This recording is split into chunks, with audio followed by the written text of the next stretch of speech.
If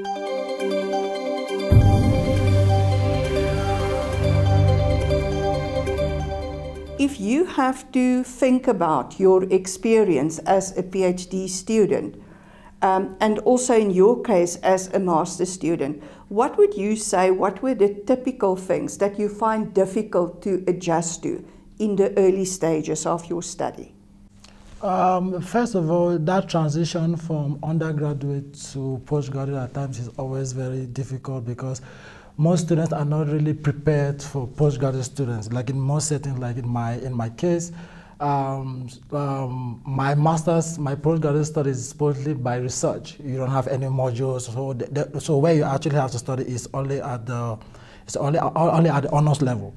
So when you get to the master level, you have, because we actually deal with a lot of models, a lot of softwares, a lot of analysis. So most students are not prepared enough to actually know those modules enough, to be able to use softwares enough, and to be able to do analysis. So I feel like most students are not prepared enough to actually get into postgraduate studies. So most of them actually find it very difficult actually dealing with the pressure and having to do field works. At times you have to deal with so many different people, and having to collect data, you know, talking to people, doing all these things. Like so many students actually feel difficult, especially like in my department where you have to go to fields, you do focus group discussions, you have to meet people, you have to actually study behaviors of people, you have to study reasons why people do certain things. So it actually needs some level of skills that most students do not have, and most students are not prepared for. So those are the challenges that most students face at postgrad. I think with me is the transition between having to be told or given stuff of what to do, and now having to look for things that you're supposed to be doing, and having to like understand what you're supposed to be doing. And I think the biggest challenge is having an understanding of being a postgraduate student, and not having someone exactly to tell you that, listen, this is what is expected of you now, this is this and this you're supposed to be doing, by this time you're supposed to be done with that. And yeah, I think that was the challenge.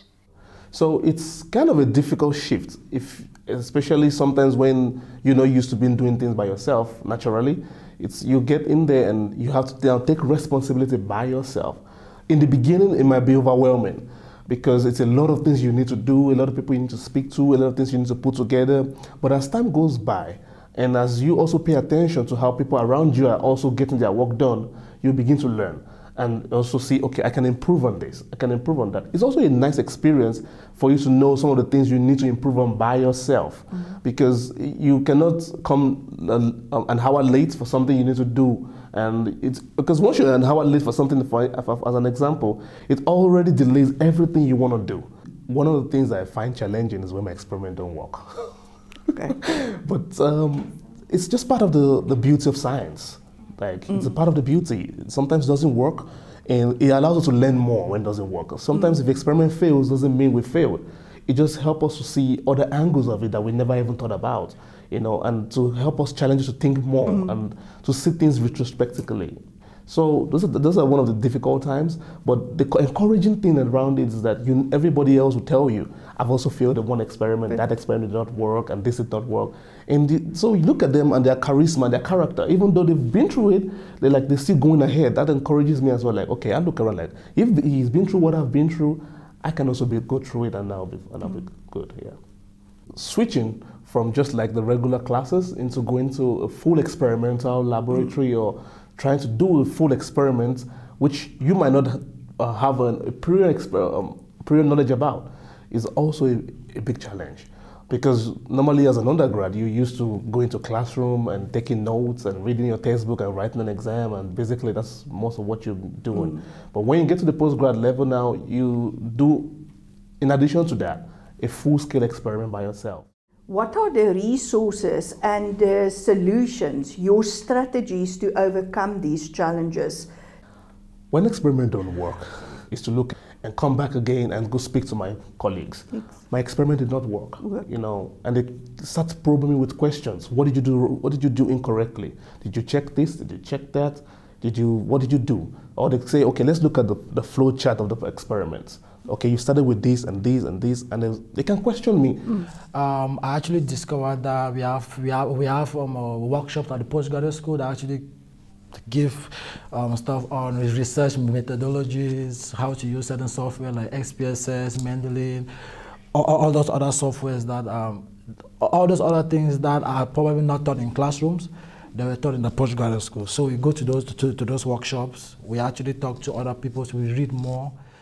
So it's important, number one, to love what you're going to do and to have a broader picture of what you're going to do. One of the things I also think is important is the visual tour about the facilities. Yes. So when you go into the facility and you're being shown around that this is exactly where you'll be working, and this is why these are there, it will actually encourage you to see, okay, this is the space where we'll be working, this is the environment. Now, if you don't like that environment, you know that, okay, I don't want to come back here. But if you like the environment, that actually is the first welcome that you get. That, okay, I like this environment and I want to belong here as well. And as much as the equipment is there, but you must also remember that everyone is using that specific equipment and that specific machine. So it is important to plan your work before time, and then you have to book that specific equipment and time so that you can, you plan your work and you do your experiments so that when your time comes, then you'll be able to do whatever. Yes. Yeah. When it comes to doing the experimental work, you have to also decide the timing that you're going to do it. You have to plan it yourself and say, okay, on Monday I'm going to do this, on Tuesday I'm going to do that. Yes. In as much as they say, go ahead and do the experiment, the timing that you're going to use and how you're going to do it, it depends on you. Yes. So you have to decide, okay, I'm going to do this project this way. Monday I'm going to work on this, on Tuesday and Wednesday, and on Friday I have my results, and I can analyze over the weekend or analyze next week Monday. Yeah. I think it's important to manage your time quite well. It's important to, before you can get into the lab, you need to have a sound understanding of what exactly you're going to do when you get there.